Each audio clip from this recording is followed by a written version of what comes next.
Pwede po magtanong, ang Isaias 46:5, Sige nga po, pakibasa nga. Okay, Ito po basahin yung dito web. na.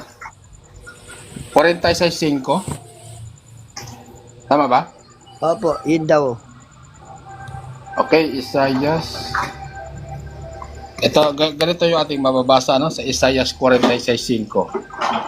Kanino niyo ako itutulad at ipaparis at iwawangis ako upang kami ay magkagaya.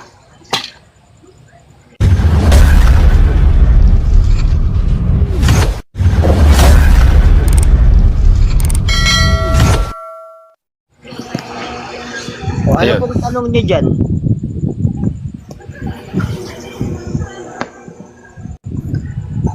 Anong tanong mo dito, Corey Mo? Di pa, para sa Katoliko yata yung binasa niya. Patuloy pa po sa 9. Pwede pa patuloy sa 9. Tuloy daw sa nuevo.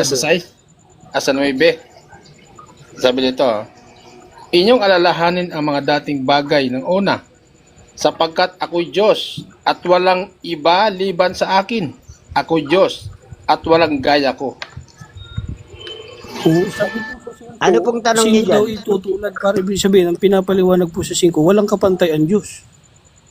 Opo, pero ang kukunin po kasi natin, nung sabihin niya yan, hindi niya pa ipinakikilala yung kanyang bugtong na anak. Kasi ang Biblia po ay may panahunan, kapatid. Kala ko po, di ba, sabi, existido na talaga si Kristo noon, pamanguna. Hindi Opo. saan po nang galing? Existido siya, pero hindi pa ipinakikilala. Ibig Hindi naman sabihin po kasi, kapatid, porket hindi pa ipinakikilala ay hindi existido. Tama po ba? ibig sabihin po, nung hindi pa ipinakikilala pala si Kristo, ay hindi pa sila magkapantay, gano'n. Hindi, ganito yon.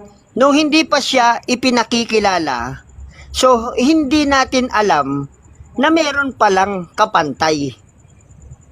Kasi kaya nga nagtatanong siya Kanino ninyo ako itutulad at ipaparis O yun, nagtatanong at siya, iwawangis? kapatid, no? Ngayon, Oo. kung nagtatanong siya, di sasagutin natin.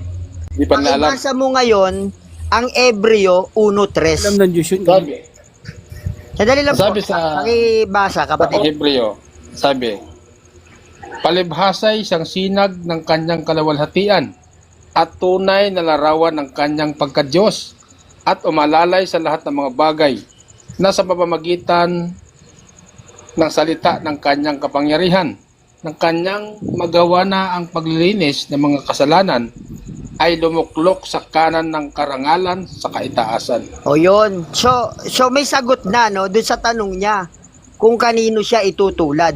Pakibasa mo sa 2, ibaba mo kung sino yun. Sabi sa Dos, ay nagsalita sa atin sa mga huling araw na ito sa pamamagitan ng kanyang anak, Yun. na siyang itinalaga na tagapagmana ng lahat ng mga bagay, Yun. na sa pamamagitan naman niya ay ginawa ang mga panahon. Yun. So maliwanag po dyan na sa tanong niya na kanino Sagot siya na yun. itutulad, doon sa kanyang anak. Kasi sila yung magkawangis eh. Ang katunayan na sila yung magkawangis, di ba, pagdating nga sa, nung gagawa sila ng tao pakibasa mo nga kung ano ang... Sabi dito, Magkawangis po bagas ba sa saan? sa 1:26, Opo, kapatid.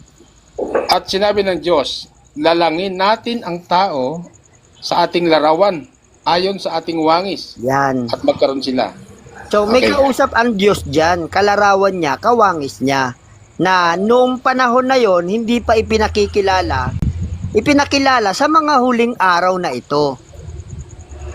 Kaya nga ang ano, Yung itsura natin, kasi itsura ni Kristo, di po ba nag-anyong tao? Ganon din po ang Diyos.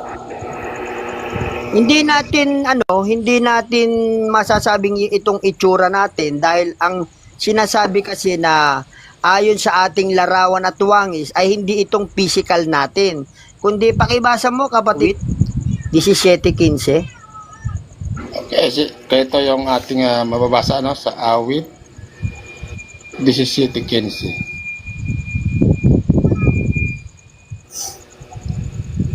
Sabi,